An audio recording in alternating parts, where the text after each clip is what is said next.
Este livro é uma publicação da BV Books. Sua narração foi autorizada. Capítulo 12. Confiando os porquês a Deus. Senhora Brown sorriu ao me entregar o contrato. Muitas linhas embaralhadas em páginas datilografadas. Conforme eu tentava ler as palavras alemãs, pensei: isso é inacreditável. Fomos avisados, quando alugamos o apartamento, de que não precisaríamos assinar contrato e de que o senhor e a senhora Brown adoravam adolescentes. Agora que tiramos nossa família de Viena, nos mudando para 20 horas de distância até aquela cidade pequena na Alemanha, descobrimos que teríamos que assinar um contrato. Algumas das condições estipuladas eram: se alguém fizer aniversário e vocês cantarem parabéns, não cantem muito alto. Se vocês usarem máquina de costura, regule-a para fazer menos barulho possível. Como costurar esta lista de coisas que menos faço? Não sabia que havia um botão para regular o barulho que esta faz. Não receba visitas muitas vezes. O contrato tinha mais ou menos 4 páginas. O que aquilo significava de verdade? Alugar um apartamento dava direito ao proprietário de governar seu estilo de vida? Obviamente, os meus filhos adolescentes chatearam os Brown, pois eles esperavam que sempre ficassem quietos. Uma impossibilidade para meus filhos criativos, risonhos e simplesmente barulhentos. Precisávamos ir à Alemanha para descansar. Jody e eu estávamos exaustos de 8 anos viajando e ministrando no leste europeu e na Rússia. Nossos filhos estavam empolgados para irem à escola cristã naquela cidadezinha. Os Brown mobiliaram tudo, e o apartamento de 3 quartos parecia uma resposta às nossas orações. O contrato foi um primeiro aviso de que tempos difíceis viriam. Pensamos que aquele seria um ano com uma tranquilidade de dirigir aos domingos. Ao invés disso, estávamos começando a sentir como se estivéssemos dirigindo um carro com a direção quebrada, em uma estrada tortuosa. O tortuoso e o reto. Eu, pessoalmente, prefiro os tempos retos. Gosto de poder ver como tudo se ajusta.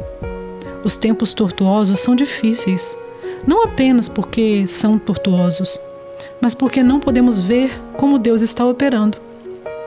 Mas estes não são os tempos que exigem fé. Lembre-se, Deus está ajustando as coisas até mesmo quando não podemos ver. Eu apenas não me sinto segura ou salva. O livro de Eclesiastes nos encoraja a regozijar quando a vida é fácil e a confiar quando não é. Considere o que Deus fez. Quem pode endireitar o que Ele fez torto? Quando os dias forem bons, aproveite-os bem, mas quando forem ruins, considere: Deus fez tanto um quanto o outro, para evitar que o homem descubra qualquer coisa sobre o seu futuro. Eclesiastes 7, 13 e 14. Myrna Alexander, em seu excelente estudo bíblico Behold Your God, dá algumas visões que representam o que isso significa. Existem as curvas que Deus faz e as curvas que criamos para nós mesmos, e permitidas por Deus. Cometemos erros, nos enganamos e nos complicamos. Podemos criar desordem, caos, tristeza e sofrimento por quebrar as instruções de Deus a nos preocupar com como a vida deve ser vivida. Ainda assim, Ele, que está no controle de tudo, preocupa-se com a curva aparente que fez ou com a curva que causamos.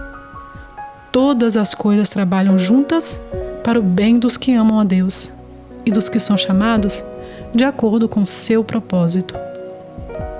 A senhora Brown e seu contrato sem sentido nos presentearam com uma situação tortuosa. Depois de 4 dias orando sobre o que eu deveria dizer, meu querido marido disse que eu deveria falar com ela porque meu alemão era melhor. Fui até ela para negociarmos. Senhora Brown me assegurou que o contrato era só uma formalidade. Eu esperava que nós nos entendêssemos e pedi a ela que, por favor, nos avisasse caso fizéssemos algo que os irritasse. Conforme as semanas se passaram, ficou óbvio para nós que o Sr. Brown era um homem doente, cheio de raiva e vingança. Um dia a Sra. Brown estava doente e eu preparei um jantar para ela. Quando eu estava indo embora, o Sr. Brown começou a gritar. Não gritar não é forte o suficiente. Ele estava berrando com muita força.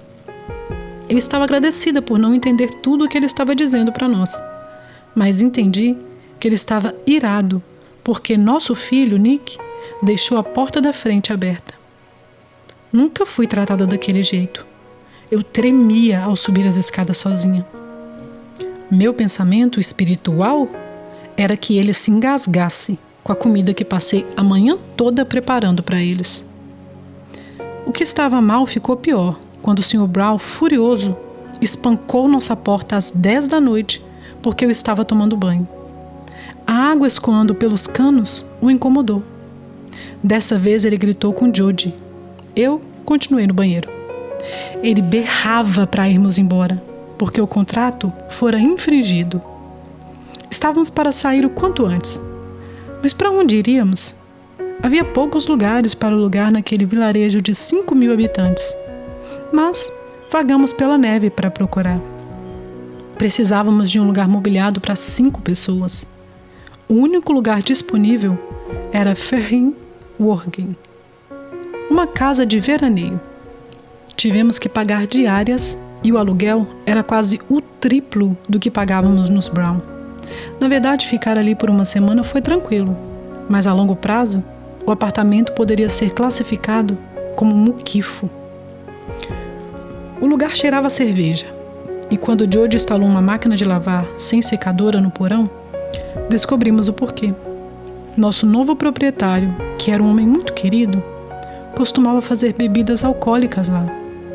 Por todo o ano eu vi e senti o cheiro, o processo de fermentação enquanto lavava muitas e muitas roupas por semana. Fiquei surpresa porque nem as minhas roupas se aguentavam de pé depois de lavadas perto da fermentação, e depois eu as colocava no aquecedor para secar. Jody recebia constantemente convites para experimentar as bebidas, até mesmo às 10 da manhã. E o proprietário finalmente disse a ele: Senhor Dillow, o senhor não sabe que a Bíblia nos diz que só é bom beber 2 vezes por dia? Jody e eu procuramos nas Escrituras, mas imaginamos que ele estivesse falando de uma Bíblia diferente.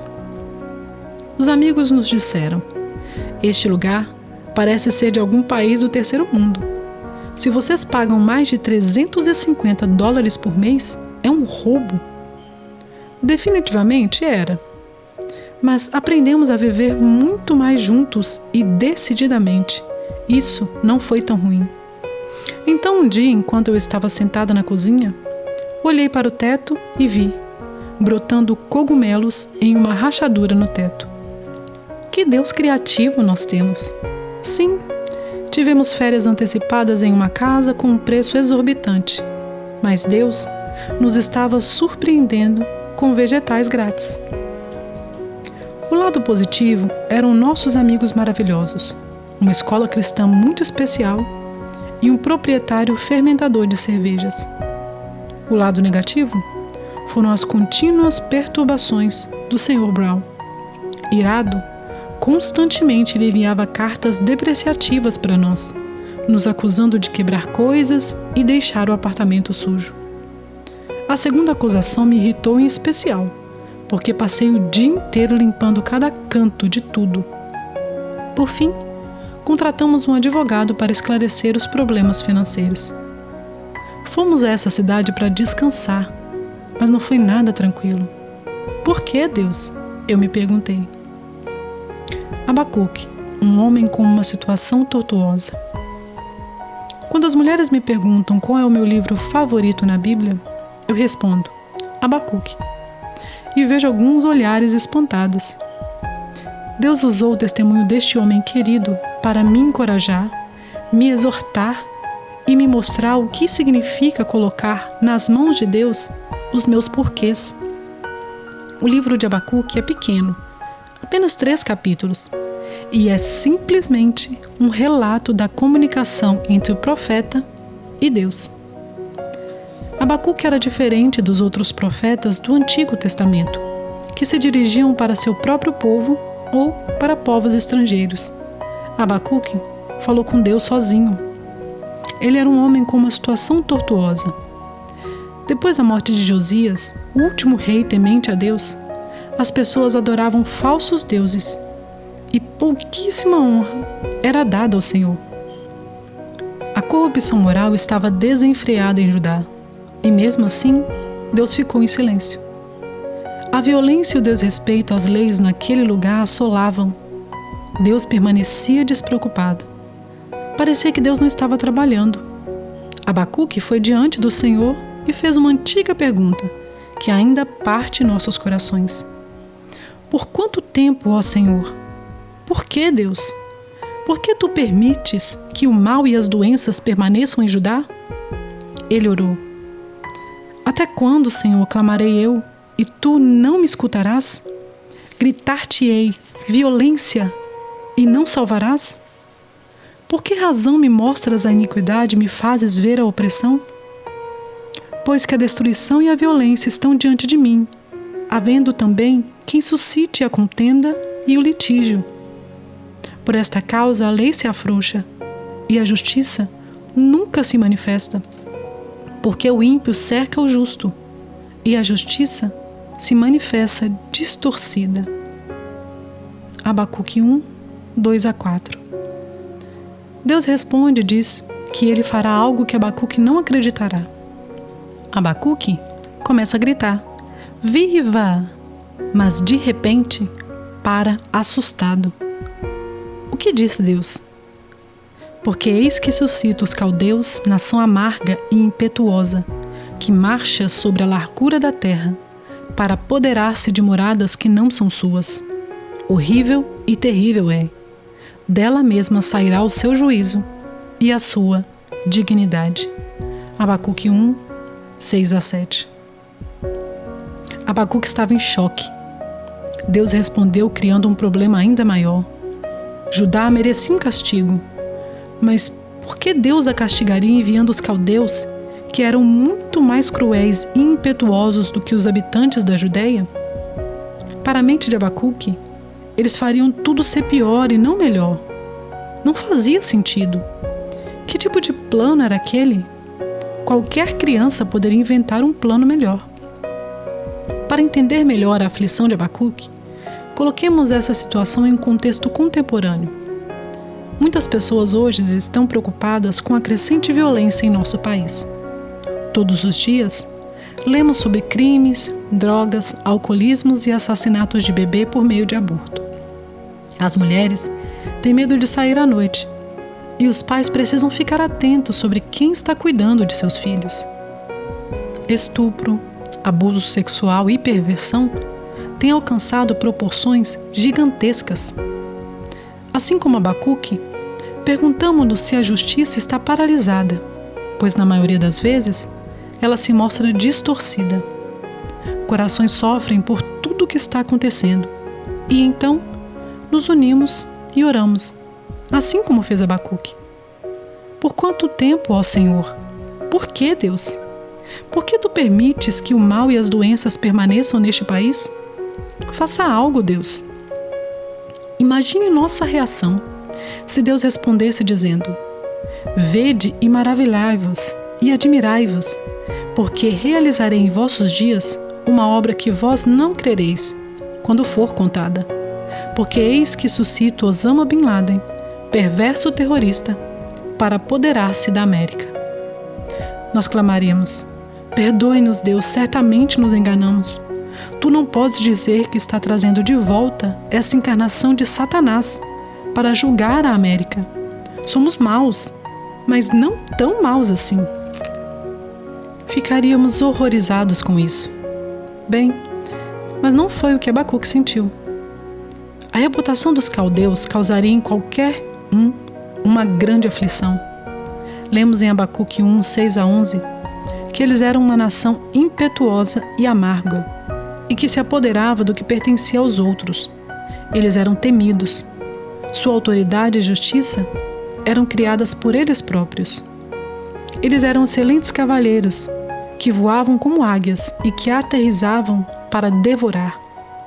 Todo o propósito deles estava centrado na violência, e colecionavam cativos como areia. Zombavam dos reis, ridicularizavam as fortalezas e a força era o seu Deus. Abacuque não havia entendido nada, mas em vez de lamentar que aquilo não era justo, ele recorreu ao caráter de Deus, sua santidade e pureza, e perguntou: por quê? Senhor, tu não és desde a eternidade? Meu Deus, meu santo, tu não morrerás. Por que ficas calado enquanto os ímpios engolem os que são mais justos do que eles? Abacuque 1, 12 e 13. Depois de fazer essas perguntas, Abacuque disse: ficarei no meu posto de sentinela e tomarei posição sobre a muralha. Aguardarei para ver o que ele me dirá e que resposta terei à minha queixa. Abacuque 2:1. Em outras palavras, ele esperaria até ouvir a resposta de Deus às suas preocupações. Algumas pessoas creem que Deus não fala conosco como fazia anos atrás. Eu discordo. A afirmação mais verdadeira é que nós não ouvimos mais como Abacuque ouviu. Não sabemos por quanto tempo ele esperou, mas sabemos que Deus respondeu a ele. Então o Senhor respondeu: escreva claramente a visão em tabuinhas, para que se leia facilmente, pois a visão aguarda um tempo designado. Ela fala do fim e não falhará. Ainda que se demore, espere-a, pois ela certamente virá e não se atrasará. O ímpio está envaidecido, seus desejos não são bons, mas o justo viverá pela sua fidelidade. Abacuque 2, 2 a 4. Deus reafirmou que o que Abacuque ouviu era verdade. Os babilônios estavam vindo, mas Abacuque viveria pela fé. Essa mesma afirmação é repetida 3 vezes no Novo Testamento.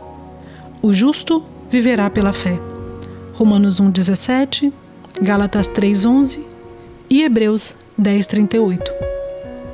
Em outras palavras, Deus não explicou o porquê. Em vez disso, ele disse para Abacuque confiar nele, para o que não entendia e não conseguia ver. Ele deveria caminhar em meio à escuridão com Deus. De uma perspectiva humana, essa resposta é frustrante. Queremos saber por quê. Certamente Deus deveria se explicar para nós.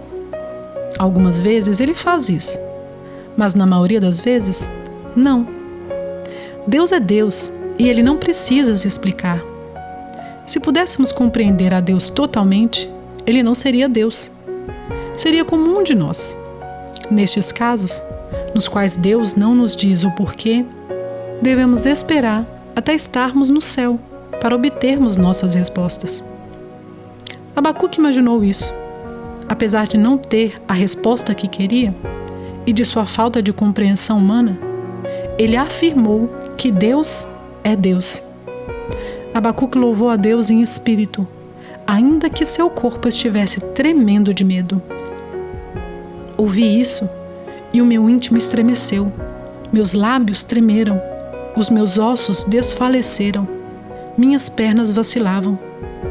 Tranquilo esperarei o dia da desgraça que virá sobre o povo que nos ataca. Abacuque 3, 16. Eu amo essa descrição desse amado servo de Deus. Tremendo, na angústia do espírito, com tanta dor que disse que seus ossos estavam desfalecendo. Isso me encoraja quando meu corpo muitas vezes se rebela quando estou tentando confiar em minhas forças. E mesmo com o corpo e a alma tremendo, Abacuque declarou o que acredito ser a mais bonita proclamação de fé na Bíblia. Mesmo não florescendo a figueira, não havendo uvas na videira, mesmo falhando a safra de azeitonas, não havendo produção de alimento nas lavouras, nem ovelhas no curral, nem bois nos estábulos, ainda assim eu exultarei no Senhor, e me alegrarei no Deus da minha salvação. O Senhor soberano é a minha força. Ele faz os meus pés como os do servo. Ele me habilita a andar em lugares altos. Abacuque 3, 17, 19. Que declaração incrível de confiança em Deus! Mesmo que Abacuque fosse levado à destruição, ele regozijaria. Mesmo que tudo fosse tirado, mesmo a colheita e o gado que o alimentavam e davam de beber, ele confiaria no Senhor, sua força. Suas palavras literalmente significam: saltarei de alegria no Senhor, deleitarei-me em Deus. O melhor da alegria com a pior das circunstâncias. O que então o método de Abacuque envolveu desde seu choro de dúvida até seu canto de confiança? Ele entregou suas sérias dúvidas a Deus. Ele resolveu esperar em Deus. Ele escolheu confiar em Deus em meio à escuridão. Dividi com você minha experiência de um ano com um proprietário extravagante. Foi um ano difícil, mas não tão difícil quanto o ano anterior a ele, que nos fez mudar para a Alemanha e colocar nossos filhos na escola cristã. O fardo de Abacuque era um outro tipo de fardo, preocupação com seu país e com o bem-estar espiritual de seu povo. Meu fardo era mais pessoal. Minha situação tortuosa. Viena não era minha escolha ideal de um bom ambiente no qual meus filhos cresceriam. Quando nos mudamos para lá, as crianças estavam no ensino médio. Em uma das primeiras vezes em que estávamos indo ao mercado, meu filho, Tommy, apontou para um cover de música que estava exibindo seu corpo frontalmente nu e disse: "Olha, mamãe." A mamãe não queria olhar e nem queria que seu filho olhasse. A prostituição é legalizada na Áustria. Eu me lembro de uma vez ter dirigido em uma rua principal com as crianças para pegar alguns convidados nossos na estação de trem. As prostitutas estavam nas esquinas das ruas com roupas muito estranhas. Este é o tipo de descrição. Ao irmos, minha filha Joy estava contando as prostitutas. 19, 20, 21. Ei, olha, mamãe, ela pegou alguém. Eu me senti tão enjoada. Expor meus filhos à nudez e à prostituição não estava nos meus planos. Mesmo com esses problemas, me senti capaz de protegê-los até certo ponto. Quando eles se tornaram adolescentes, tive mais dificuldade ainda de protegê-los. Havia 4 meninas adolescentes de famílias missionárias no ensino médio, na escola americana. Nós, mães, ficávamos tão felizes por elas encorajarem umas às outras e se ajudarem. Aquilo parecia bom, mas não era. A pressão era muita. A idade na qual já se permite bebida alcoólica na Áustria é 15 anos. Cerveja é servida no McDonald's junto com hambúrguer e batatas fritas. Em todas as piscinas e praias do rio Danúbio se aderia ao topless. Logo, não deixávamos os nossos filhos saírem para nadar. Se eu não permitia que eles vissem filmes contendo cenas de nudez, como eu poderia deixá-los ver a nudez mais de perto e pessoalmente? Uma outra mãe e eu orávamos semanalmente pelos adolescentes, a fim de que tentassem manter seus valores. Conforme orávamos, víamos sua filha lutar e ficar com bulimia sujeita a tanta pressão.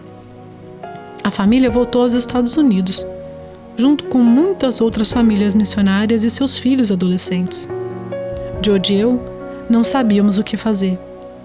Não podíamos aceitar que ter filhos adolescentes significaria abandonar o campo missionário, mas também não estávamos preparados para sacrificar nossos filhos no altar de nosso ministério no leste europeu. Durante o verão, fomos acampar por uma semana sozinhos para buscar a sabedoria de Deus. Deixaremos nossos filhos neste ambiente? Voltaremos aos Estados Unidos? Ajude-nos, Deus. Depois de orar por uma semana, ainda não estávamos certos sobre o que fazer. Seria legal se Deus tivesse escrito algo na parede do acampamento, mas nada apareceu. Nenhum sinal de Deus. Então disse a Jody que ele deveria tomar a decisão. Eu estava sensível demais para acreditar no que pensava. Ele decidiu que deveríamos colocar nossos filhos nas mãos de Deus e permanecer ministrando no leste europeu. Eu estava assustada, e ele também. Uma hora depois de voltarmos para casa, o telefone tocou. Era uma das mães que tinha voltado para os Estados Unidos. Ela estava ligando para me dizer que eles não voltariam para a Áustria.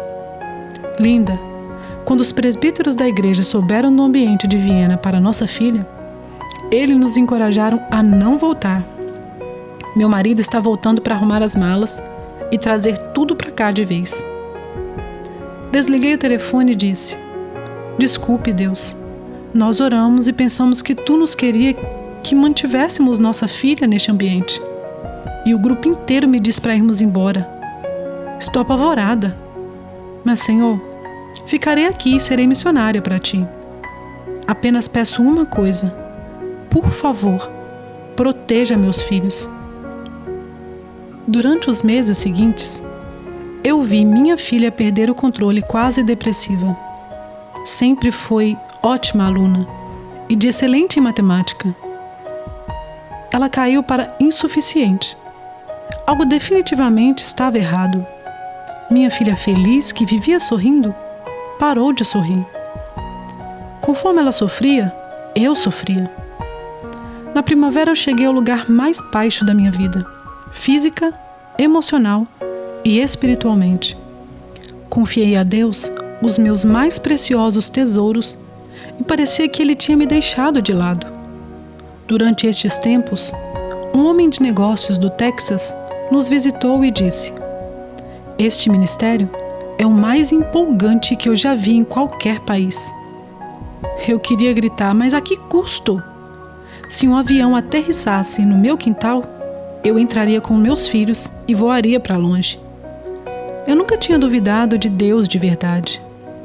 Mas agora eu estava cercada de perguntas. Duvidei da bondade e da soberania dele. Não conseguia abrir minha Bíblia. Estava cheia de promessas, mas mesmo assim elas não pareciam se aplicar a mim e nem aos meus filhos. Jody me disse: onde mais podemos ir? Ele tem as palavras da vida eterna.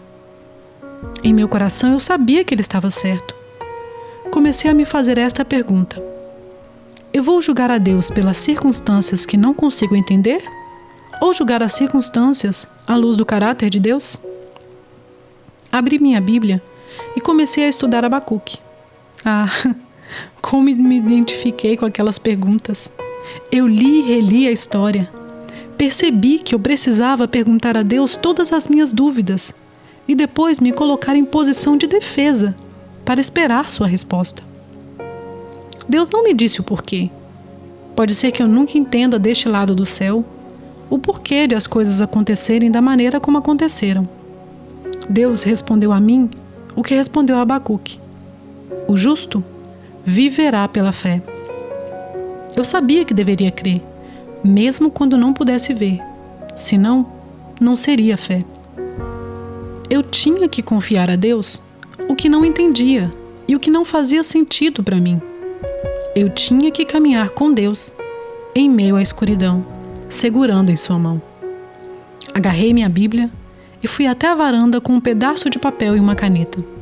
As macieiras estavam florescendo e o aroma era irresistivelmente delicioso. Era 1984, mas consigo me lembrar como se fosse ontem. Eu sei a data porque está escrita em minha Bíblia, perto de Abacuque 3, 17 e 19. Li essa linda proclamação de fé e tomei-a como minha.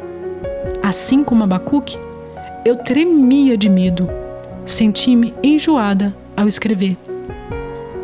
Mesmo que eu nunca entenda o porquê, mesmo que eu nunca mais veja minha filha sorrir, mesmo que ela faça escolhas erradas, mesmo que essa dor em meu coração nunca vá embora. Ainda assim exultarei no Senhor, regozijarei no Deus da minha salvação. O Senhor Deus é minha força e Ele faz dos meus pés como os da corça, e me faz caminhar em lugares altos. A decisão de escolher confiar em meio à escuridão era o começo da minha cura. Meus olhos saíram das circunstâncias e foram ao soberano Senhor, que ainda era o poderoso Senhor de todas as coisas. Ainda assim confiarás nele? A vida tem tempos de prosperidade e de adversidade, de retidão e de caminhos tortuosos. Quando seu coração está abatido pelas dificuldades, você espera em Deus? Você o vê em toda sua majestade e consegue dizer com Abacuque que os justos viverão pela fé? Todos precisamos da fé que persevera através dos tempos, nos quais não podemos ver o que Deus está fazendo, mas podemos vê-lo, e então dizemos: ainda assim confiarei em ti. Não conheço seus mesmo que meus pais nunca me entendam ou me apoiem, mesmo que eu nunca tenha um marido, mesmo que meu marido me decepcione, mesmo que eu esteja exausta, mesmo que eu sinta dor, mesmo que meus filhos se afastem de Cristo, mesmo que,